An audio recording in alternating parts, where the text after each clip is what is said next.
Okay, so it's 6:34, so we will get started. Welcome everyone to today's webinar, Reintegrating into School and Sports, What Caregivers Should Know. My name is Sarah Costantini and I will be moderating today's webinar.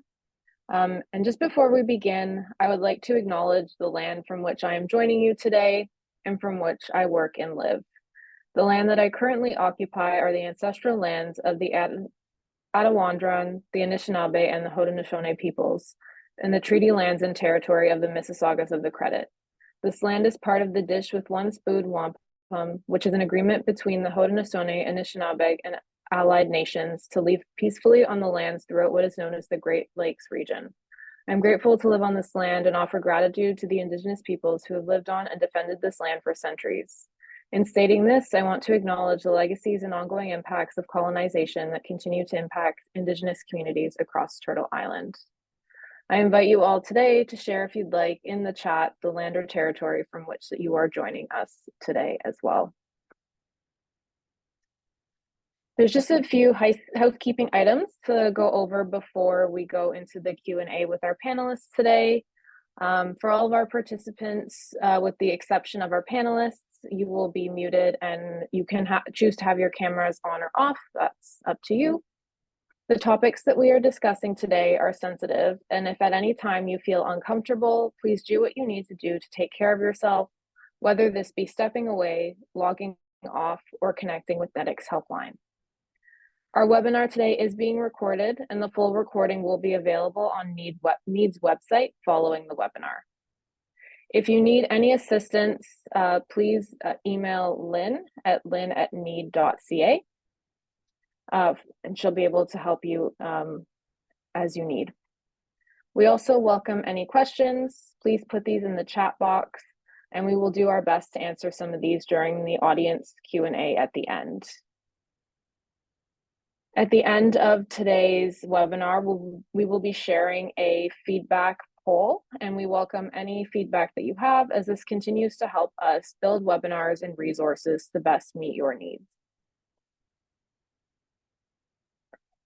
Just a little bit of background on NEED before we begin, and have the panelists introduce themselves. Since 2012, NEED has worked to help thousands of families and caregivers who have reached out to us looking for information and education resources to support their loved ones' recovery. NEED is a firm believer that education is a key to better understanding, support, and treatment. This is why a core focus of ours is education. The goal of our education committee is to develop, deliver, and share resources that directly support those impacted by eating disorders. This includes caregivers, those living with eating disorders, and other loved ones. We provide a variety of resources that include symposia, webinars like today, lunch and learns, other tools, and educational information. So again, we thank you all for coming, and we will get started with our discussion for today with having each panelist introduce themselves. So I'll start by inviting Dr. Hannah Guinness to introduce herself. Hi there, thank you for having me. As Sarah said, my name is Dr. Hannah Guinness. I work as a psychologist in the eating disorders program at the Hospital for Sick Children or Sick Kids. As such, I have a particular perspective that can impact today's discussion. So the information I provide or share tonight is purely meant for educational purposes and does not initiate a professional clinical relationship. Information should not be used to diagnose or to treat an eating disorder, and I would ask that you consult a qualified mental health professional if matters are needed. Thank you. Thank you, Hannah. Next, I will invite Tina Pyrick to introduce herself. Good evening, bonjour. It's actually only 3:38 p.m. in Victoria, coming to you from the traditional territories of the Esquimalt and Songhees Nations. I am coming to you as a school professional. I'm a school principal in the Greater Victoria School District. This is my 32nd year in education. I am a trained counselor as well. And believe it or not, being a trained counselor has really helped me as a school administrator. I'm not sure I could do this job without being a counselor.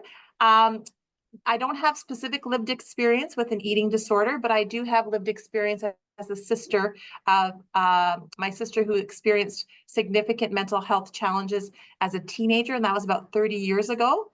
that significantly impacted. She got better, but her body didn't really recover.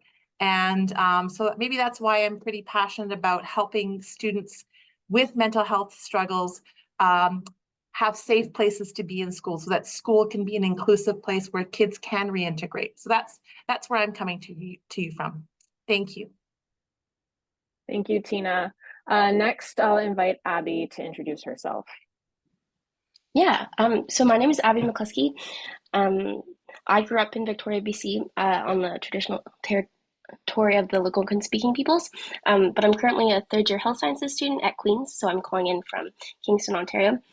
And yeah, I come to this with my own lived experience of an eating disorder when I was in middle and high school. I'm now recovered from that, and so I aim to use my perspective to kind of help others who are going through the same thing, and I know how challenging it can be. Thank you, Abby. Before we launch into the questions for today, Tina is just going to provide us with a little bit of context on the importance of today's topic of reintegration into school and sports. Okay, well, again, I'm really happy to be here. This is the work that we are doing with lots of families in our schools.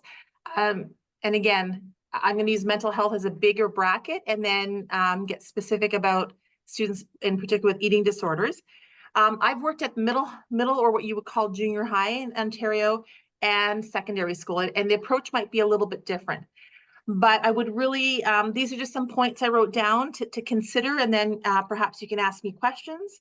As you can imagine, communication with the school team is essential. A lot of our mental health challenges and eating disorders are not obvious. We cannot tell that a child has an eating disorder or that a child has anxiety related to that. And a lot of our students with eating disorders are actually really high-performing students because they care about things. So it's an invisible disability to the school. So just know that. And when you reach out to the school, I would start with the principal if you don't have a relationship with the counselor. But even if you do have a relationship with the counselor, it's nice for the principal or the administration to be aware.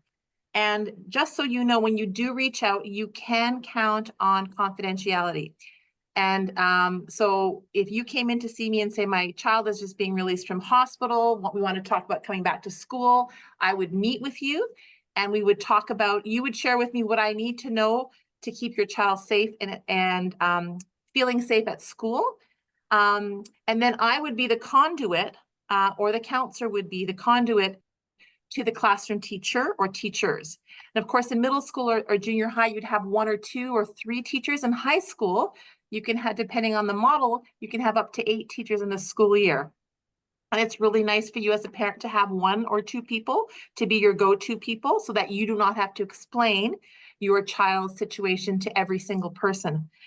And just so you know, as far as what we share, I share with the team that's going to surround your child what you feel that team needs to know. They do not need to know the details.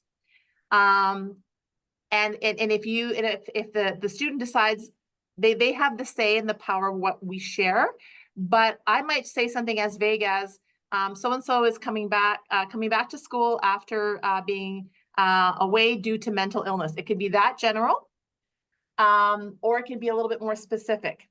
And I want you to know, and Abby, maybe even since you've been in school, we know a lot better now than we did 20, 30 years ago when I was in school, that's for sure.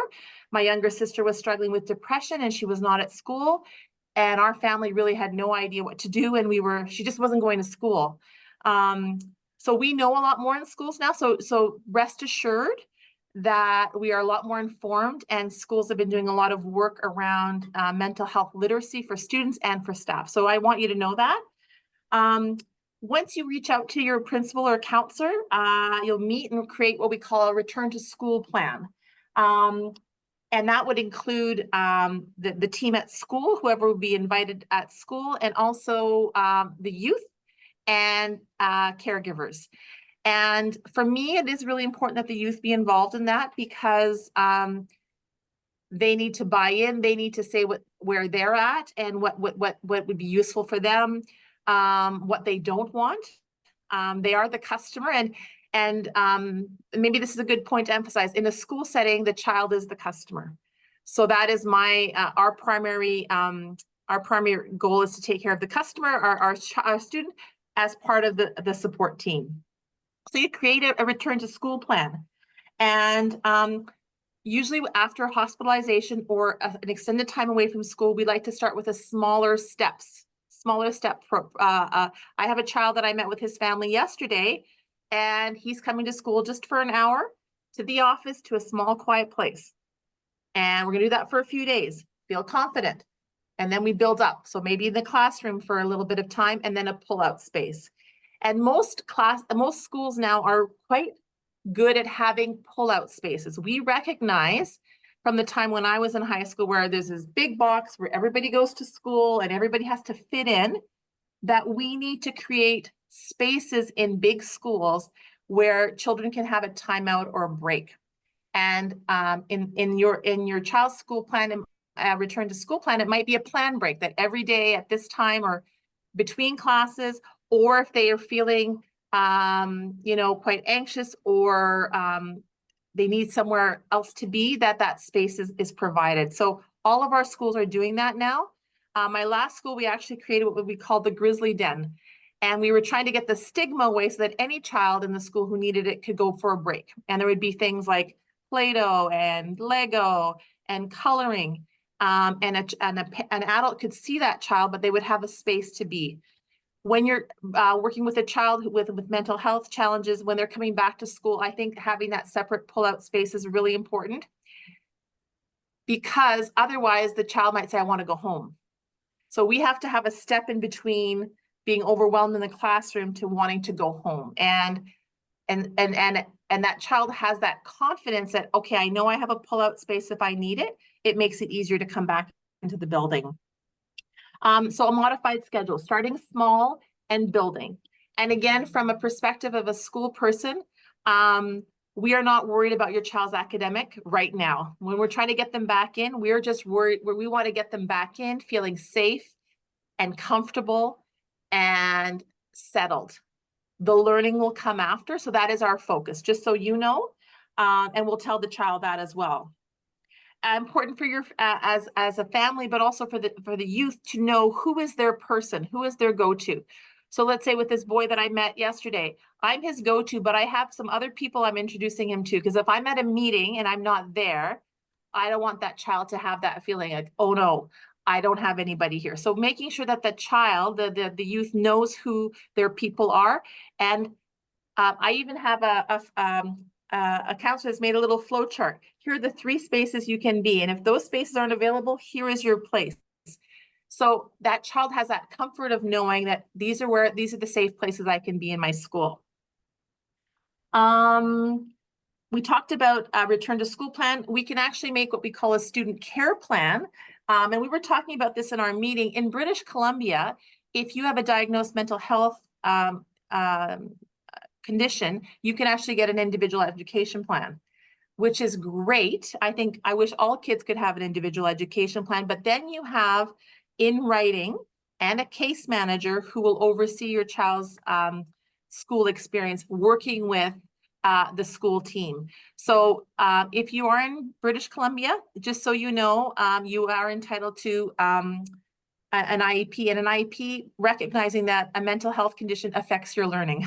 So we fought long and hard for that. But you could still have an informal plan, which means perhaps it's a 1-pager that the counselor or learning support teacher writes about your youth. For example, Sadie likes these things. What are the ways? And she needs this. So if it's a test situation, she needs a separate setting. Or it could be during eating time. She needs a separate place to eat. Just this is what she's entitled to, what she needs, and the plan that you've come up with to give the teachers the heads up, so that as a parent, you don't have to go and explain to every teacher your child has what the plan is. Somebody at the school will be the go-to. And if your child is having a bad day or has had a bad night, you have one person to give a heads up to and say, hey, Sadie had a rough night last night. Just can somebody check in with her? So that communication piece is really important. As I mentioned, we will do everything to protect student privacy. We will not share any any details, but we will share enough with the teachers and the professionals associated so that they know how to interact with your child. If I have a child, and I'm going to say this from my early years in teaching, there was things that people didn't tell me about some of my students, and then the student comes off, they're not responsive, and I think they're not paying attention, or I'm reading the child in a totally different way. If I know that child has anxiety, my perspective on that child is different, and how I interact with that child is different. So we want to give teachers enough information so they know how to see your child, but also not to, sometimes we let some stuff go. If you're not participating the way that, half the other kids are participating, there's a reason for it. Fair is not equal. And the more teachers know about your child, the more they can treat them with that caring lens. And remembering that the teachers are professionals, and we don't talk about students' mental health, conditions at the dinner table with other people. So just having that reassurance that we only share what we have to, but it is really important for the adults in the building that are going to work with your child to have that perspective so that they can be that caring adult, and that your child doesn't have to explain to the adults. So they know, the child knows that the adults know, so that they don't have to explain. If they need to step out, they know that nobody's going to come chasing them. So that's really important for the youth, I think. I mentioned caregivers, please email or your school contact or call them to let them know if there's been a bad night or something that's come up that's been difficult, and that somebody should check in with your child. Something to think about, a big question, depending on the age of your child. I know in the school system in BC now, we have lots of alternate settings for school. So, if your child was 16 years old, my question to them would be, do you want to come back to a big high school with 2,000 students or not? And some students, it's really important for them. But for some students, are like, no, I don't need to come back to that. The goal through high school is to get your child to be able to function in the real world. And the real world is not often a high school with 2,000 kids. We want them to be able to go into a workplace, into an office setting, into a library, kind of real world setting. So sometimes a smaller alternate setting is more appropriate. I spent 5 years as a counselor at a little alternate school called the Individual Learning Center on Vancouver Island here.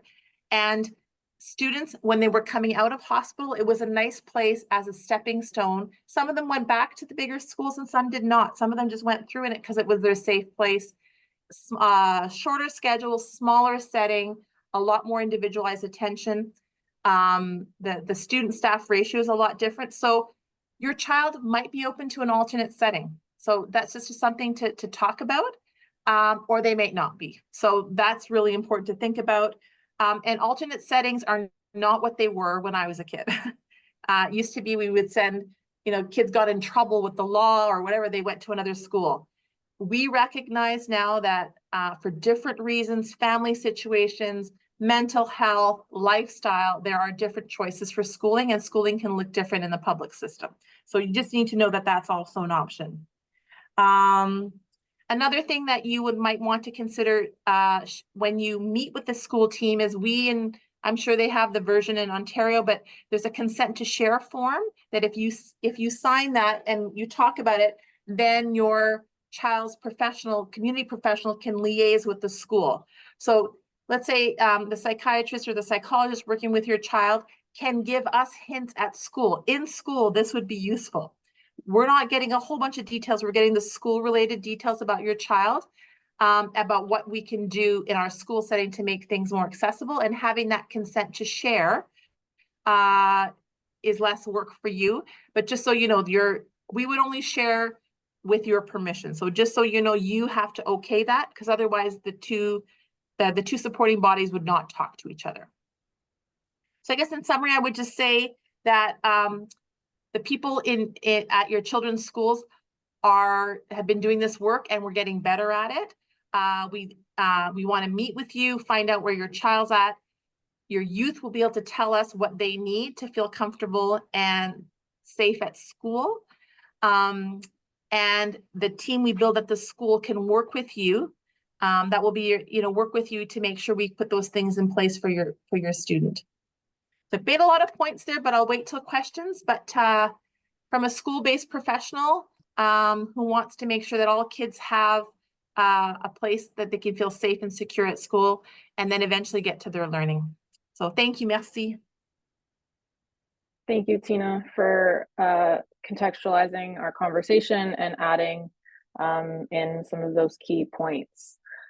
We're going to turn to some of the specific questions that we do have, and we're going to start with building on why reintegration is an important part of the recovery journey.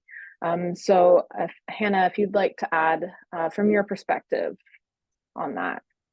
Absolutely. So going through treatment for an eating disorder, of course, the goal is recovery, getting your child, your teenager back to a healthy, happy life. And part of that for an adolescent is reintegrating back into their everyday world before that world became difficult and looked different.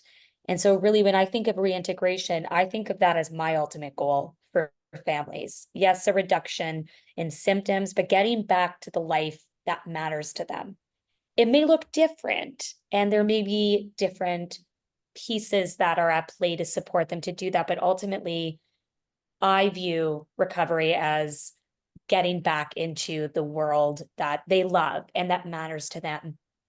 And that includes building independence, building autonomy, learning who they are, getting back into school, remembering what it was like to spend time with their friends and do so in a way successfully. And I think what's most important, and my biggest recommendation around this, is thoughtfully working with your care team, whoever is included in that conversation, thoughtfully thinking through, when is the right time to do this? Are we really ready? Yes, as an adolescent, yes, as a child, but also as a family. And use your team, use their expertise to support you in making that decision. It's ultimately your decision, but as clinicians, we're here to help. And I think why that is so important and why we are so cautious and work with families to figure out what the right time is because it could be dangerous getting thrust back into that environment that may be a very significant trigger for them. It may have been where eating disorder behaviors began, were happening in secret. The peer environment can be very triggering and challenging. And so we really want to think through, are they ready? And that's not something we decide for you. That's something we talk about together with everybody involved.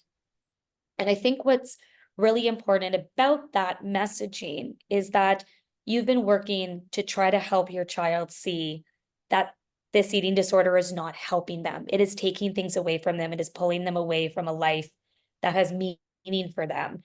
And when we put teens back in school too soon and they kind of see, well, actually, I might be able to have both. It may not look perfect, but I can actually do all the things I want to do, like play sports again and go back to school. But the eating disorder is kind of coming along for the ride as well.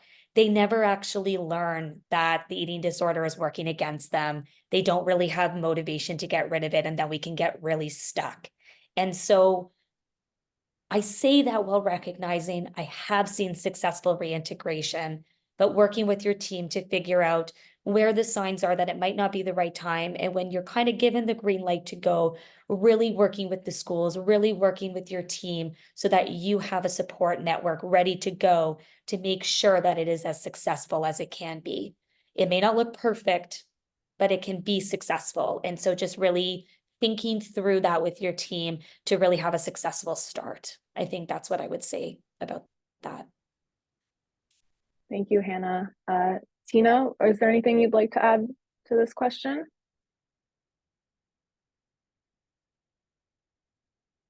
Oh, I think you're muted.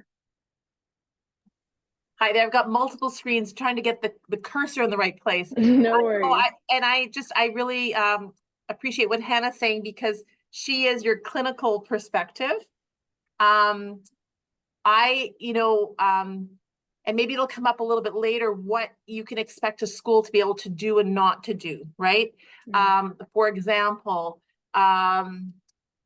you know, there will not always be an adult watching your child.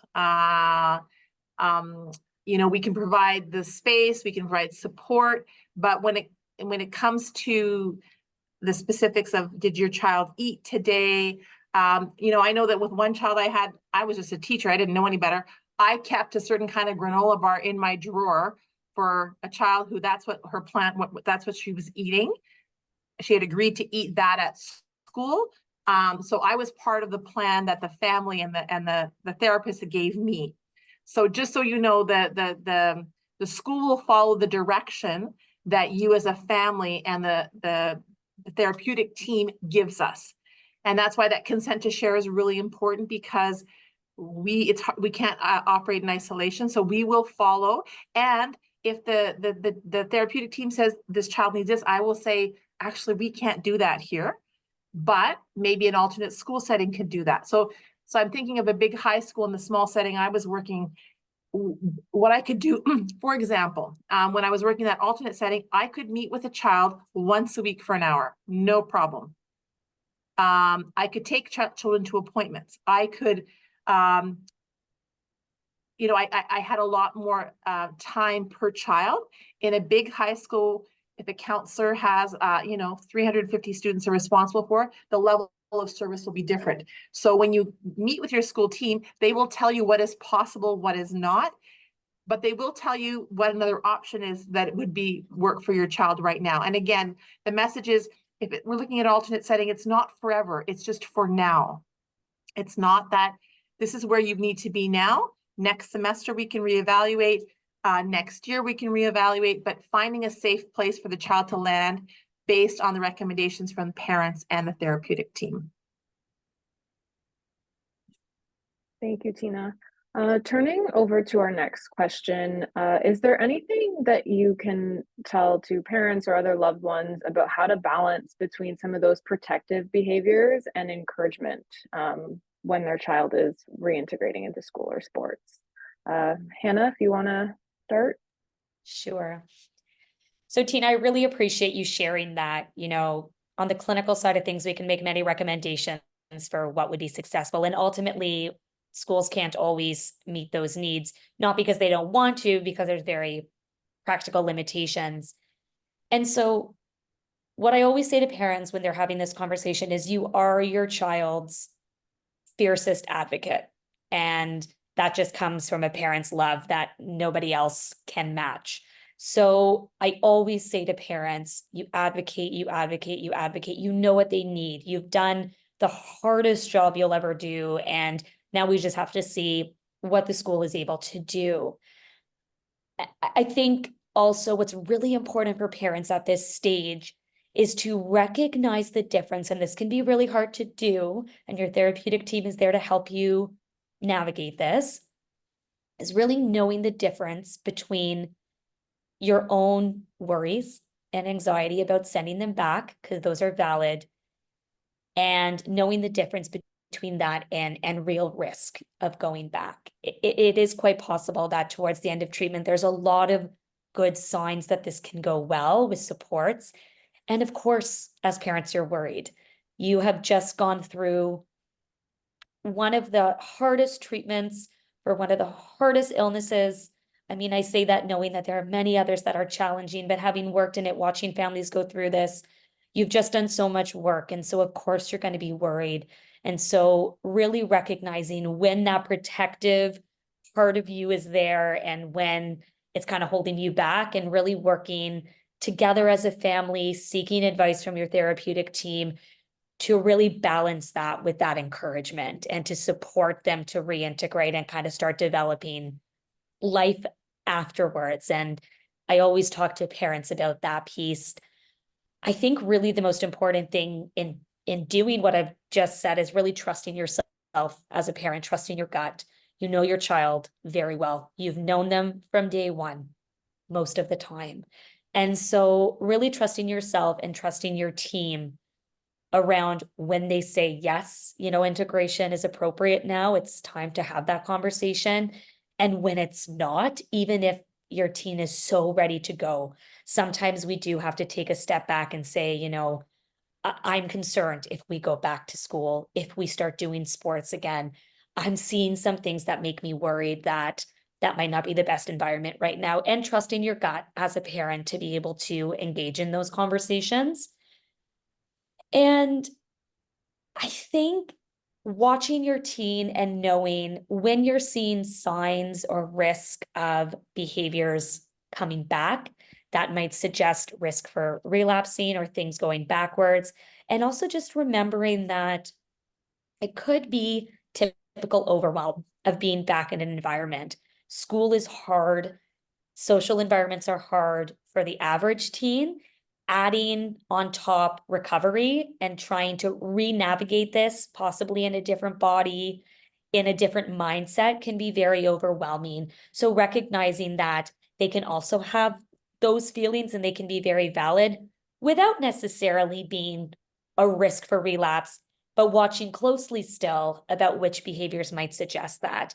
And treatment, you've likely become quite a bit of an expert in how that presents in your teen. And if you're not sure, I think frequent check-ins and open communication with your teens is helpful at this time, because this is going to be a big change. I'll stop there because I'm curious about other perspectives in the room, but that's what I would say about allowing yourself to still be that protective force for your young one, while also leaving space to recognize that it could be the right time and it could be time to encourage them to take those steps forward. Thank you, Hannah. Abby, I was wondering if you had anything you'd like to add around protective behaviors and encouragement in the process of that reintegration. Yeah, I think I pretty much agree with everything that's been said. I think um, thinking of my own experiences, like being involved in school and going back to school, like um, helped provide like context for like life that does exist outside of an eating disorder. But I definitely also felt um, like school came with its own challenges and made certain things worse, and like the social dynamic, especially around with the academics, I found really hard. And so um, it was definitely a balance of like little by little and kind of assessing as you go. I think um, things weren't the same when I went back, and I didn't go back in the same capacity that I had gone back, that I was in school before my eating disorder got worse. And so I think understanding that it probably won't look the same, um, but also that definitely that kind of encouragement to take the steps, because I think I was very hesitant to go back to school because I didn't have a great experience at a school before my eating disorder. Um, and so at times it took a bit of pushing from the team around me to that it would be helpful for me to take a class online um, to kind of slowly get me to step outside of my eating disorder a bit. Thank you, Abby. Tina, did you want to add anything around protective behaviors and I encouragement? just want to add to what Abby said, and I forgot to mention that earlier, is that distance learning is an opportunity. I know that with some of the students I've worked with, they get really panicky the more they miss school. That whole worry about academics, especially depending at the higher the grades. So I know that in British Columbia, we have really good distance learning. So if your child is not ready to go back in the school setting, there's still school material available that can kind of build up a little bit of a routine. So you're going to get up, you're going to have a shower, you're going to sit down at your computer, you're going to work for an hour and a half, then you're going to have a break, just to build up that school readiness. So thanks for bringing that up, Abby. Especially the higher grades, you can even do a morning at school and do an online class from home. So there's a lot of flexibility, and that's a really good option. So thanks for bringing that up, Abby. Thank you. For our next question, we'd like to ask our panelists about what some behaviors or emotions are important to look for as evidence of success or struggle as a loved one returns either to school, sports, or other activities.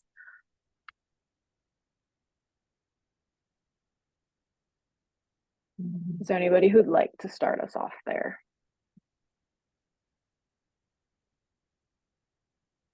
I can speak to some of the things. I think obviously it really depends on like the youth and I saw a question in the chat about university, and I think a lot of these are applicable to university as well. I have some specific things that I can talk about, and different questions that are more specific to like what it's like to reintegrate into like a university setting. But at least for me, from my experience, the things to watch out for was really just like big changes. Like I think there was a few times when I had some like sudden changes in interest that were kind of more attempts for me to, I guess, cater to what my eating disorder kind of wanted me to do.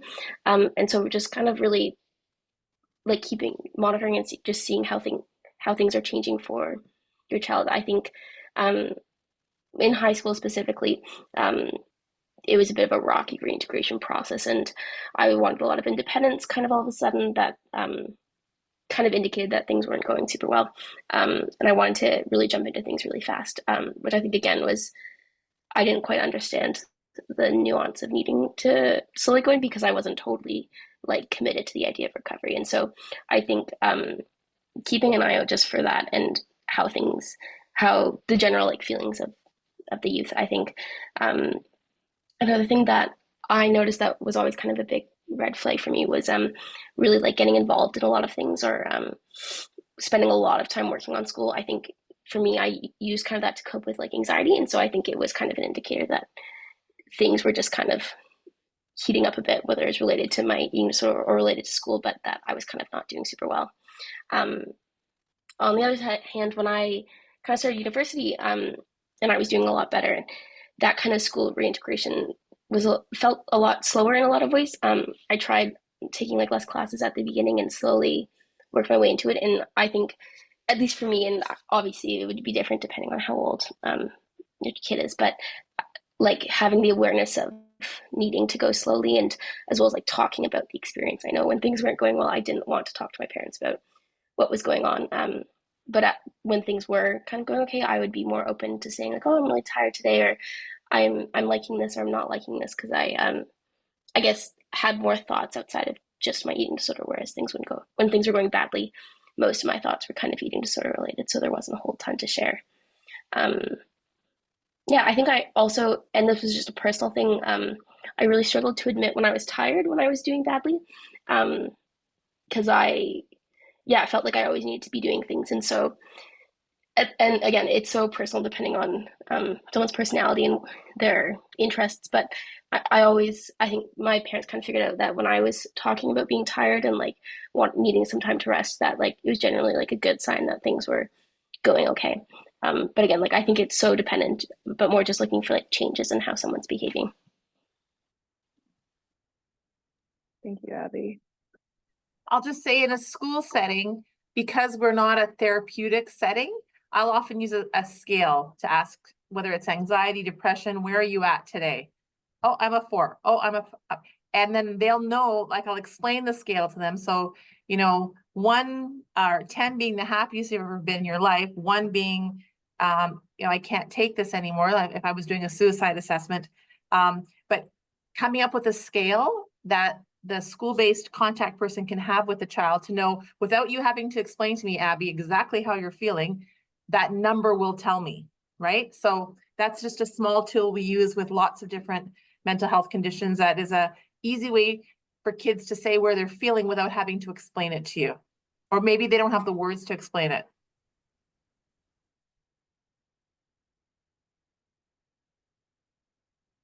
Thank you, Tina. Hannah, is there anything you'd like to add before we go to the next question? No, I think I agree with everything that's been said. The one thing that I will add is, of course, around whether nutrition is being completed or whether it's finding its way elsewhere. So usually when I'm talking with families about going back to school, we make sure we have a good plan for what that can look like, because that is one of the things that is likely to slip through the cracks when we're not ready to return to school.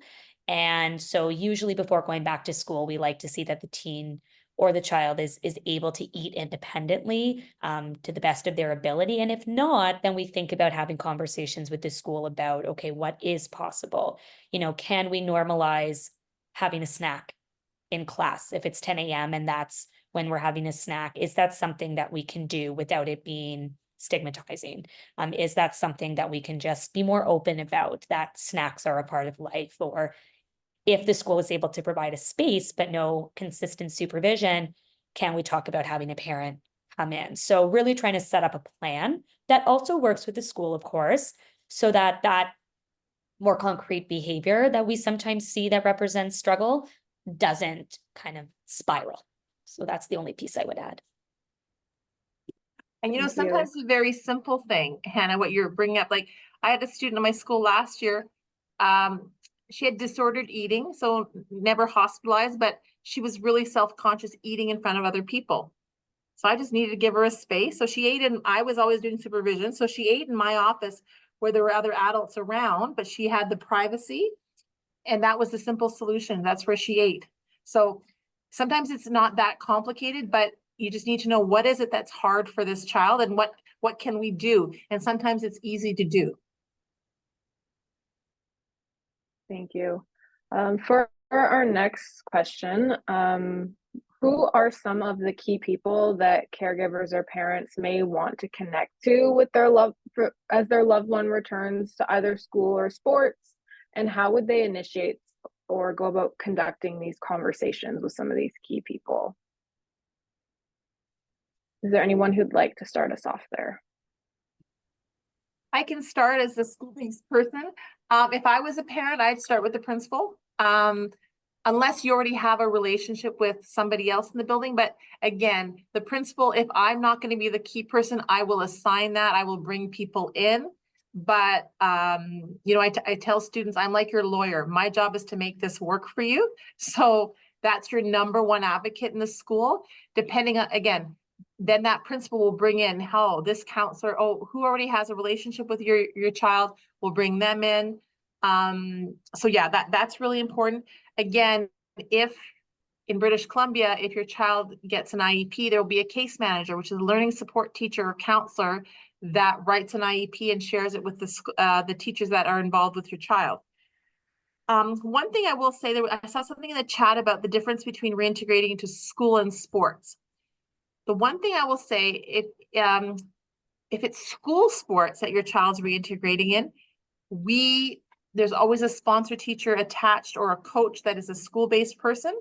Even if there's a community coach, there's always a teacher that's attached as a sponsor teacher. That sharing of information will happen with your permission. In a community-based organization, it's a little bit different. The ethical guidelines are different, confidentiality is different. And you might want to get your school to help you, even if it's something you've come up with the plan, what about your child and what that your child needs in that setting. Something that you can write up or share with the coach. But again, just a big worry there that it is different than a school setting, and the ethical guidelines are different in that setting. So just a little bit of a heads up there, just looking at one of the questions in the chat.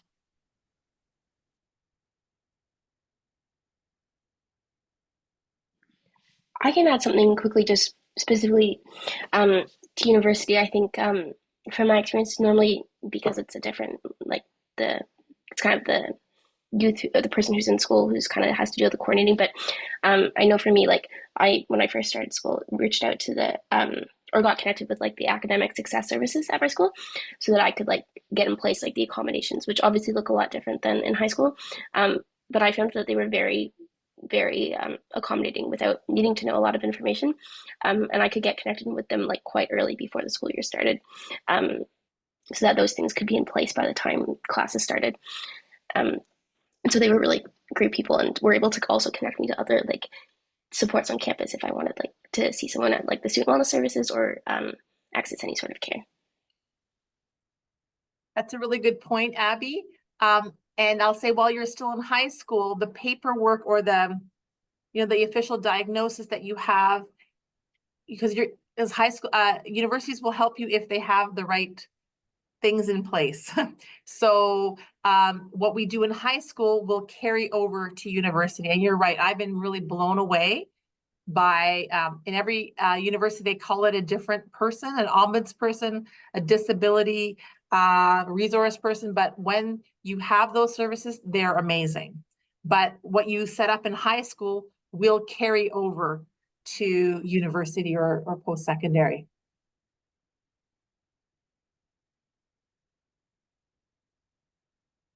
Abby, just one question about accessing those accessibility services. Were you required to provide paperwork regarding diagnoses, doctors' notes, or anything like that?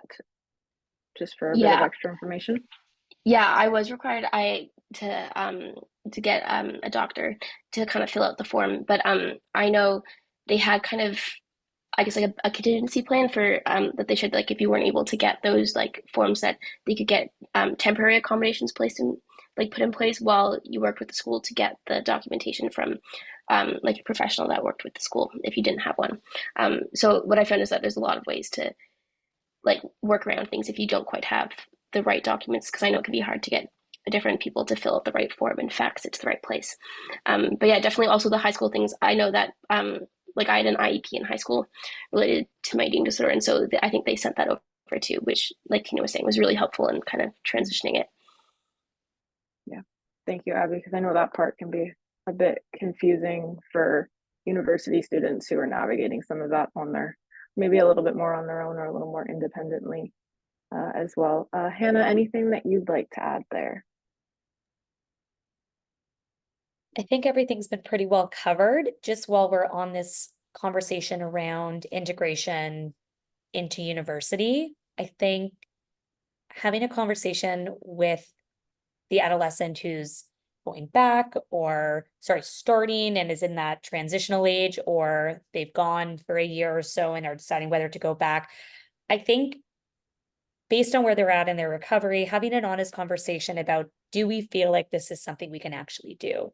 If you were originally planning to go out of town away from mom and dad in a residence, and really kind of having an honest and supportive conversation with them. That was the plan. Do we still feel like this is a realistic plan? And if they say yes, I will always share my clinical opinion. And part of that comes from what they share with me and trying to work with them to come up with a supportive plan. But really trying to see where they're at in terms of opening up to the possibility that maybe for this academic year, it does make sense to go to a university close to mom and dad, if you are still feeling like that would be a helpful support. And really just having that conversation with them, because I do find sometimes, although the plan looks different than what it was back when they were in high school or had dreamed about what university would look like, parents and teens are able to come up with a pretty strong plan that is both supportive and allows for success, and also provides the teen with an enjoyable university experience. And I think it just takes some time to really think through, it'll look different. And is this a better option to actually go out and have a successful university experience? And allowing yourself the time to really talk that through with the family, so we can come up with a solution or an idea, something to try, to see if we can set them up for success. And I'll always share if I see some gaps in the plan, perhaps, and make sure I express why I would be concerned about a certain plan. And ultimately, it is your decision about how you proceed. But I think it's important for clinicians to kind of engage in that conversation as at that transitional age, which is a very developmentally different time for everybody.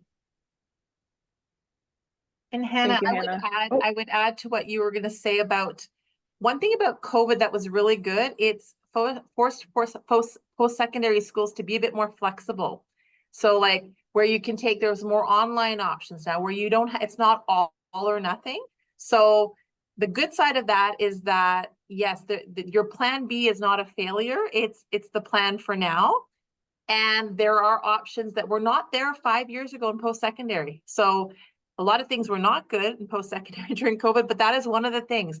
Again, online options are a lot more available. And so yeah, so really, really good point, Hannah. And I do a lot of work with kids to make them think, just because this plan that you had for the last 5 years This is life. We change plans as circumstances, and this is a skill that you're building, a skill set you're building.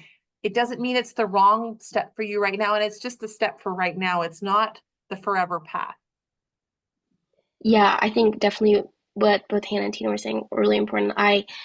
After I finished high school, I wanted to go to school and I wanted to go away, but people stepped in and said that they did not think that was a great idea because I just wasn't at a place where they thought I'd be able to enjoy university and learn and sustain recovery. And so I took a gap year that I wasn't super happy about initially because it wasn't my plan, but ended up being probably one of the best decisions I've ever made because I was able to stay at home and focus on recovery and really dedicate some time. And so, yeah, I think with university, with high school, I think it's maybe more can be more successful to kind of like encourage them to go back a bit more. But with university, from my experience at least, I think the young person really needs to be ready, even if it's just kind of going to classes like on campus because it's such a different culture and it's so much more intense. As well as there is not the same type of individual relationships, obviously, with teachers and professors that exist. So I think, yeah, really, I would encourage anyone to just really talk honestly with their young person about if this is the right time, or if maybe it looks better if you wait a bit. Because, yeah, I don't think I would have enjoyed university as much if I got in first year when I had graduated high school. But I also don't think it would have ended very successfully. So I think that's a super important point when considering that transitional age. Thank you, Abby.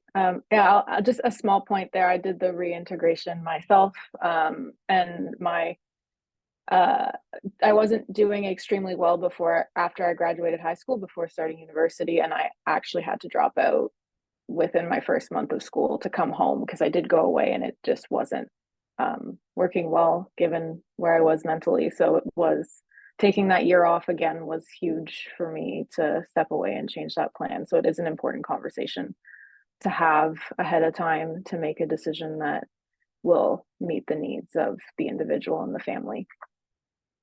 Turning to our next question, which is directed towards Abby as the person with lived experience.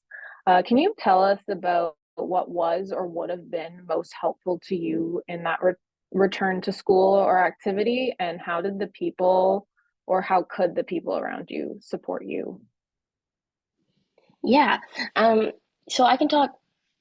I have so many different things. I think in general, the biggest thing that was helpful was the gradual return to school. I think, again, I was really keen at doing school and I really wanted to do well. And so I wanted to kind of go all back, but um, I went back very, very slowly.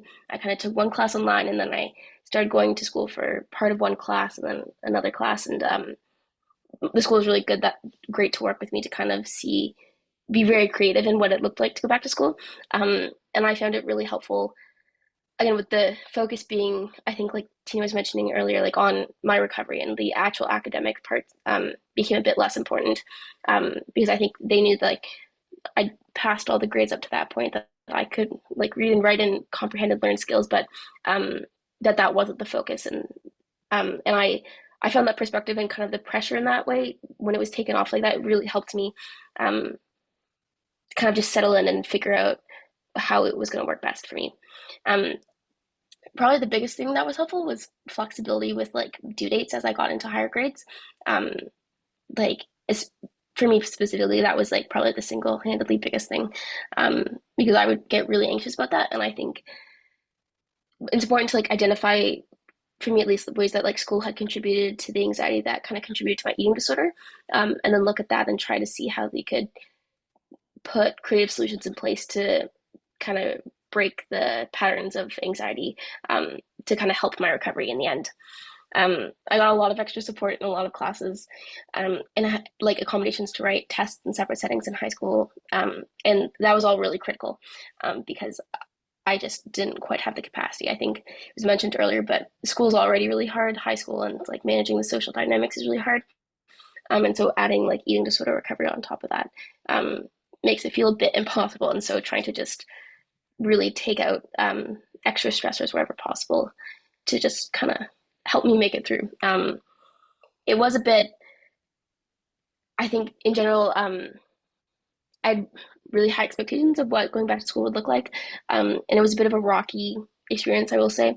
And so I guess just there was continual flexibility from the school and with my parents and my treatment team of kind of always going back and looking at what would make sense in that time frame. Understanding that the goal was always recovery, and that school was just a bit of a side bonus. Other things that really helped was making sure that I had clothes I really felt comfortable in, because I think again, like understanding at least before my eating disorder, I already found it a bit like the social dynamics of trying to figure out what to wear to school a bit challenging, and adding the eating disorder on top of that made it a lot worse. And so I had just like a few sweaters that I really liked and felt that lowered my anxiety, so that when I was at school and trying to navigate all these other challenging things, I didn't have to also be worrying about that part. Other things that were helpful, I think at the time I wouldn't have said it was helpful, but looking back, being quite strict with like my meal plan and like the nutrition part, I think was really helpful.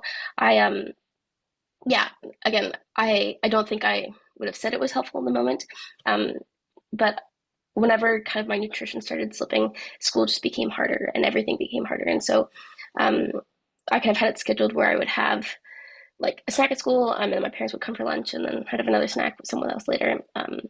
And being really strict with that, I think, kind of kept me going along, because I think things would have gotten even worse if any of that had kind of, if there had been any leeway given in that way. I think the person that, if you are going to talk to the school about doing like support, like meal support at school, the person really matters. I had a very well-meaning counselor that was the person that they said, I guess, like dedicated to doing it with me, but she didn't have much understanding of what eating disorders were, and so it became kind of harmful at times because she just didn't really know what to say. Though she was super well-meaning and open to learning, I wasn't in a space where I could really say like, this isn't working for me, or this, I don't, it doesn't help when you say these things. And so I think I would have, if I could go back and try to make some changes, I think I would have, it would have been good if someone had asked me who I felt was maybe the best person to work with in the school for the meal support. So that, like was mentioned, just that it's a really supportive environment, and that nutrition piece isn't harmed by kind of the school environment. Other things that I found helpful, I think if you're working with like a dietitian, considering like the extra like movement or activity that comes from even just like walking around school and what that means for a meal plan, was also really helpful. Again, I wouldn't have really admitted that it was helpful in the moment, but there's a lot of mental energy and even physical energy from like walking between classes and to school and back to school and up and downstairs. And so my meal plan had to be increased kind of accordingly, because I really struggled to say that I was hungry or that I felt that I needed more food. And so kind of it was helpful when that like came from the top, and I had someone like helping me increase that.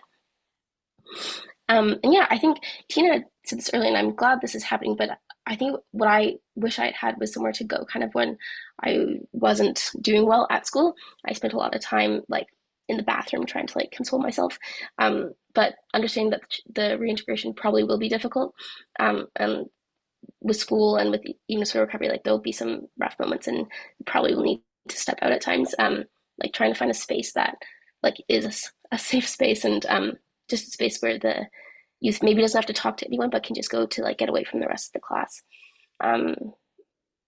Yeah, I think there are so many things that are helpful, and I think at the end of the day, it's very individual. But really just kind of putting the focus on how to best support the student in like their life, not necessarily in to great academic success, but just being able to function. In general, like not related to school, like more activities. I found it very helpful when it was kind of told to me that I couldn't really go back to sports right away, because I think I felt a lot of pressure from my eating disorder almost, that I needed to go back to these things and start getting involved in all the sports I'd done before. And so it was helpful when someone kind of told me that like, we're just going to handle one thing at a time, and we're going to start with school, and if things are going well, we'll add in sports. Because I think if it had been all left up to me, it would have been really overwhelming to try to make those decisions, because I felt like it went against what my eating disorder was telling me. But I found it really helpful though to go back to things that weren't physical activity related and were really like safe activities for me. So I play a lot of music, and so I went back to like taking like fiddle lessons and playing music with other people, because that was something that, again, like added in bits of enjoyment and showing me that there was life outside of my eating disorder.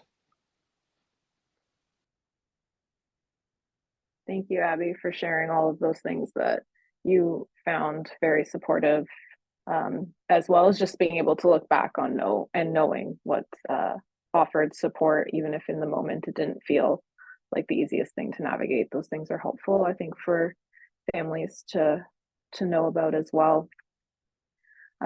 We do have a couple of questions here left.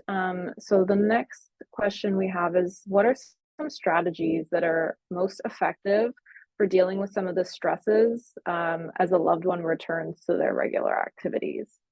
Hannah or Tina, I don't know if you want to start by adding to this. Tina, I'm happy for you to kick us off if you'd like. You know what? I was just thinking, I'm just, first of all, I just want to say, Abby, I'm so impressed with the young person that you are. Wow. I'm learning so much from you. And it also affirms what we're doing right. And I'm like, oh, that makes me, I'm making notes. And one thing Abby said that really stuck out for me was the flexibility around tests and due dates. That is such a big thing. And I'm going to tell you, as a school principal, I send out an email to a teachers and it says, Abby's back to school, needs lots of TLC and flexibility. That's it. And guess what? Teachers are good human beings. They want to do, but they need some sort of indication. If I'm a high school teacher, I have 120 kids in a day. Abby's this polite kid who's not been here for a while. How would I know?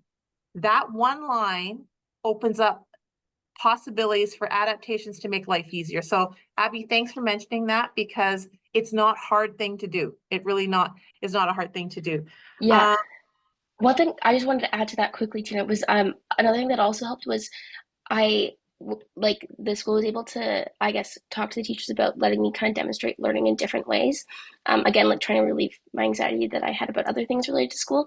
And so for a few different things, like I was able to take like in class writing things home, or like talk about something instead of like writing a test, to like meet the learning outcomes of the course in a different way. I think, again, I didn't realize it kind of until I came to university, but how really learning as like the ultimate goal, like it doesn't have to look a specific way. And so I would say like encourage like whatever the way like the kid learns best, I think is really important to kind of figure out and like go with that, maybe even if it looks different than what the rest of the class is doing, because like in grade like 10 and 11 and 12, like the goal is really just to like to learn these things, and not necessarily to like write long essays and like write big tests in class. So that was also really helpful for me.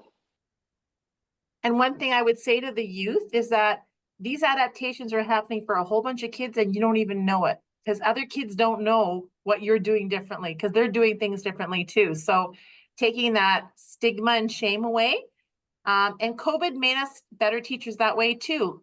You know, I'll never forget where, you know, that first June of 2020, where I said to the physics 12 teacher, you can't give a final exam. What are you going to do? And they thought outside the box. So we're getting better too. And you're right, there's different ways of showing, and that's something where the principal and the learning support teacher and counselor, they can advocate for that for you, so that if you're in high school with 8 teachers, as a parent or a youth, you don't have to talk to all 8 teachers. You need somebody else coming up with a plan, and they're just sharing it with the teachers. That's the role that the principal and the counselor can do for you, to advocate for your child and for your family, what would help. So again, those adaptations are happening for lots of students. So there's no stigma or shame around that. And I often tell kids, what we do for you is your business. If you don't tell anybody, your friends, they won't know. Do you know what I mean? So really protecting a child's privacy that way, just because I know the students that I've worked with, the eating disorders, that perfectionism, that goes with an eating disorder, goes into academics, and that kind of pressure is really, really, really big. So there's a lot of things that we can do in the school setting to ease that.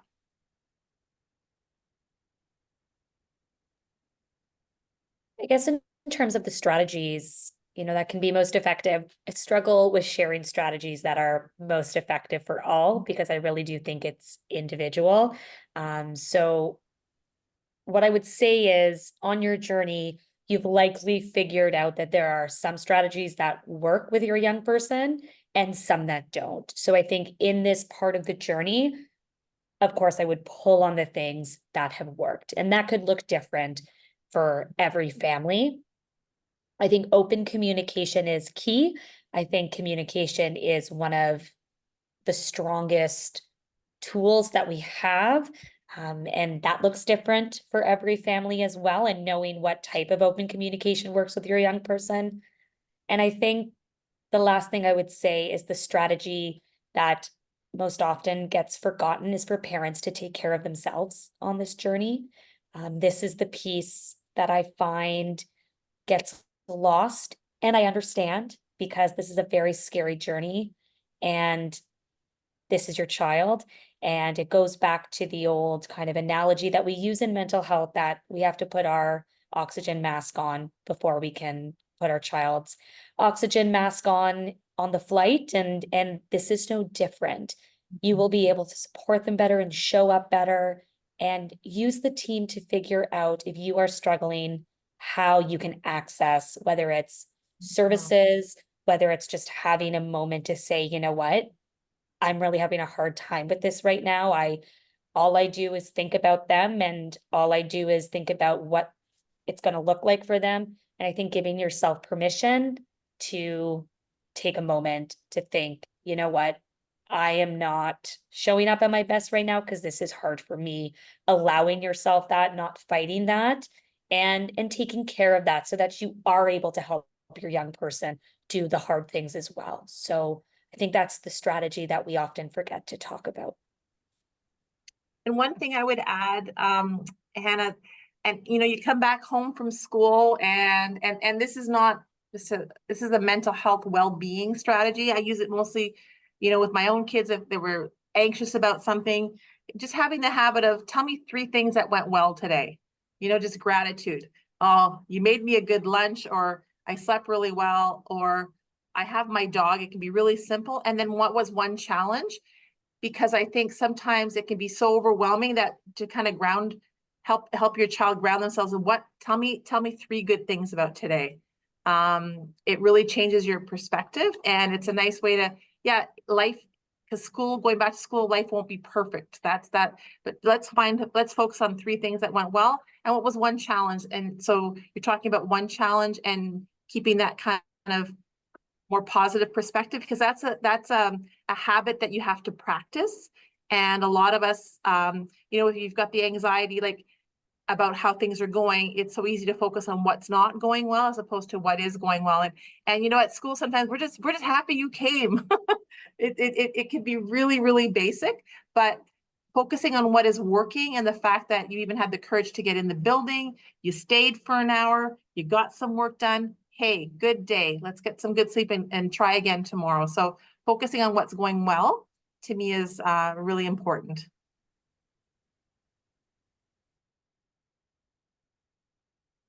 Thank you, everyone.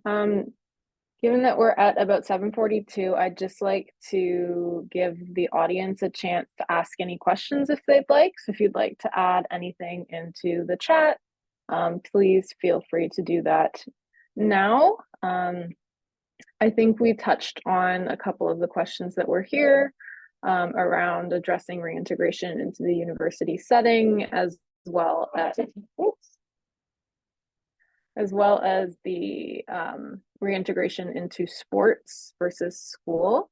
If anybody has anything else that they may want any of our panelists to expand on, please do ask that now.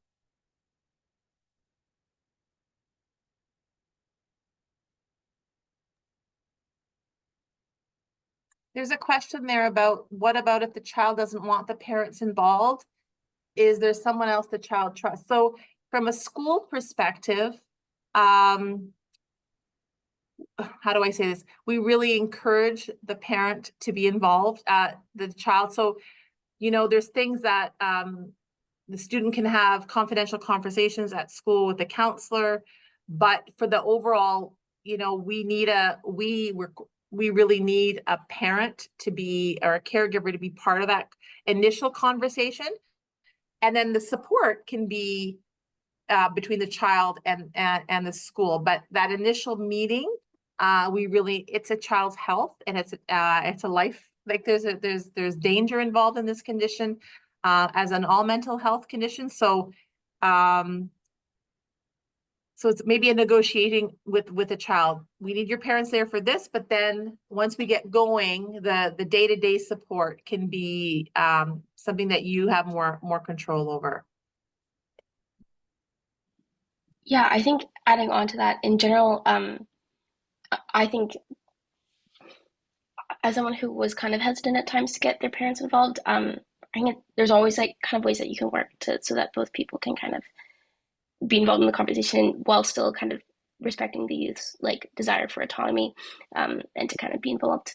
I think in general, if you're like talking to different administrators, school people, I think it's always good to let the ask the young person like if they want to be involved in the conversation, and if they don't, or like always giving a recap. I think I found it hard when I wasn't sure what was being said about me, or I think in general I was worried that my friends would be talking about like me not being there kind of behind my back, and so I didn't know what the teacher, I was worried about what teachers knew or didn't know, and so I really wanted to kind of be involved with that. And I think in situations if like the young person doesn't really want to talk with their parents, sometimes what kind of we figured out was if like my mom or dad was to go talk with the school, and then I would go in like on my own after, so that kind of like some of that really important like safety stuff got communicated, but then also I had a chance to talk on my own and explain like my perspective of what was going on, because I think that was always really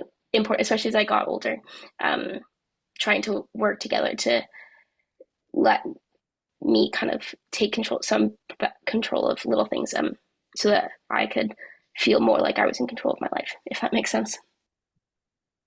And of course, in university, it's totally the youth. It's that they're the client. That's totally different. I'm talking about because they're still children when they're coming to high school. So there's a big difference with university as well. One question I see is getting an eating disorder by itself enough to get an IEP. In British Columbia, it is. Okay, I think we're talking on Ontario, it's different. So in British Columbia, if you have a diagnosed mental illness, that is enough to get you what we call an H designation, and that is for intensive behavior and mental health. So in British Columbia, yes. I don't believe that's true in Ontario, but I do not know. So I can speak to Ontario. To the best of my knowledge, and I know things are constantly changing in Ontario, there are cases where mental health diagnoses or medical conditions can be identified to request a IEP. I'm not 100% certain how guaranteed it is that that diagnosis will be viewed as eligible for an IEP. I am more than happy to bring that question back to my school psychologist colleagues in Ontario and bring it back. I'm a little outside of that world right now on the IEP side, but it's certainly an evolving field and definitely something I hope is something more solidified. Oh, excellent. So I see somebody in the chat saying that there was in fact an IEP. Okay, thank you.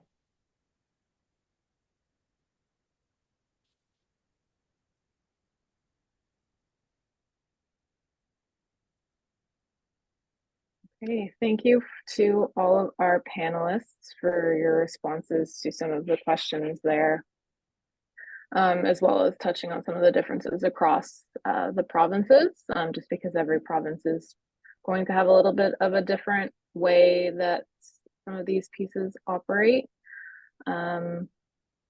So if there are no other questions, we can probably turn it over to the final part of today, which is our feedback survey, which we will get up on the screen shortly. I can also post the link for that in the chat so that everybody can participate. Sarah, can I add one thing? Yeah, of course.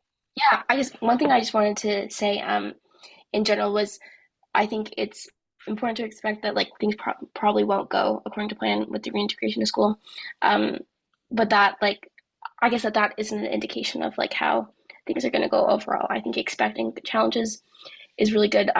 Something that I think I had a psychiatrist say to me kind of was the idea that like though you might feel like you're going back, like recovery itself, it's not linear, and so each step is like one step closer to kind of the end point, and that you might be feel like you're going back, but you're actually on like another loop that's going to take you forwards. When I went back to school, it was kind of it didn't go very well for a few months there, and I think it was really I was really discouraged, and everyone around me was really discouraged, but um, it was just kind of it was just a part of the journey in a way. And I learned a lot from that. And it ended up helping convince me to take a gap year that ended up really allowing me to get to a stable place in recovery so that I could go to university without really needing intensive or much eating disorder support. So, yeah, recovery from eating disorder isn't, I'm sure as many people know, like it's not linear and it really goes up and down. But that isn't an indication necessarily that it might be that that things are going to always be like that, or that school might always be not a great option. Yeah, I think I had a lot of extra support from like my treatment team throughout my time trying to reintegrate to school. And we kind of learned that if we planned ahead and kind of scheduled maybe an extra appointment once in a while, if people knew that like I was going to be starting back at school and things were probably going to be a bit harder, to kind of plan ahead so that there was more support in place, so that it wasn't like in the moment trying to send an email to see if someone could see me, but more that like we had that down. Yeah, because I think it takes a lot of support and a lot of people, and kind of getting all the help you can for those moments when things might be going down and school might not be looking like the best idea, but just trying to work through it. Because I think in the end, I was really glad that I was able to go back to school, even though it was a bit challenging at times, because I was able to graduate and kind of continue moving forward in thinking about like what life would look like without my eating disorder. Thank you, Abby, for sharing that. I think that that's a really important piece for everybody to be able to hear. So thank you. Hannah or Tina, if there's anything, final thoughts, final words that you'd like to share today.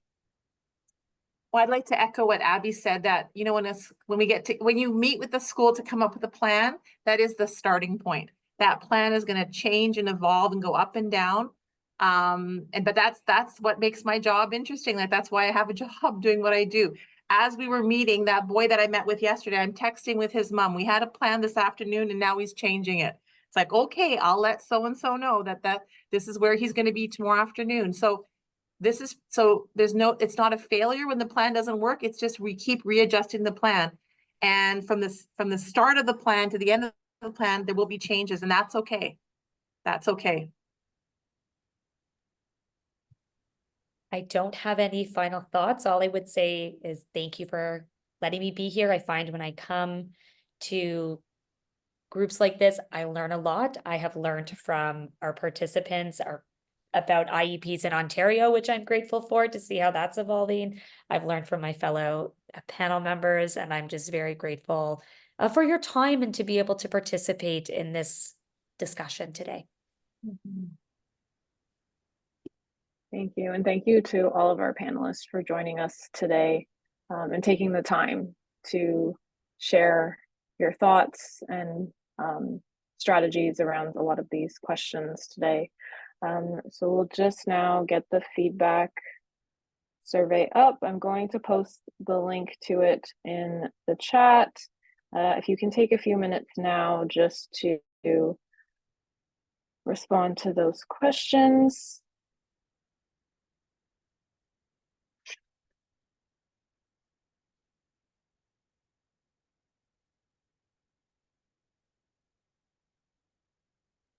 And if there's any issues with it, just let me know.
Thank you for all of those of you who are adding your responses in. It's very helpful for us to know how our webinars have been helpful to you, as well as areas that we can improve or future ideas for future webinars down the line that can be beneficial to those who engage with us.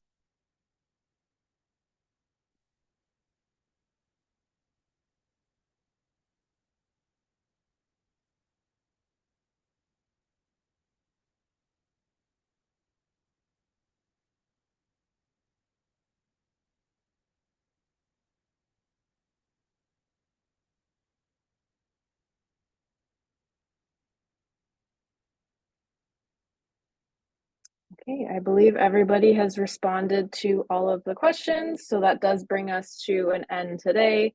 Once again, I'd like to thank all of our panelists, Hannah, Tina, and Abby, for joining us tonight and taking the time to share your thoughts and expertise in this area of reintegration into school and sports. It's a very important topic, and we thank you for everything today.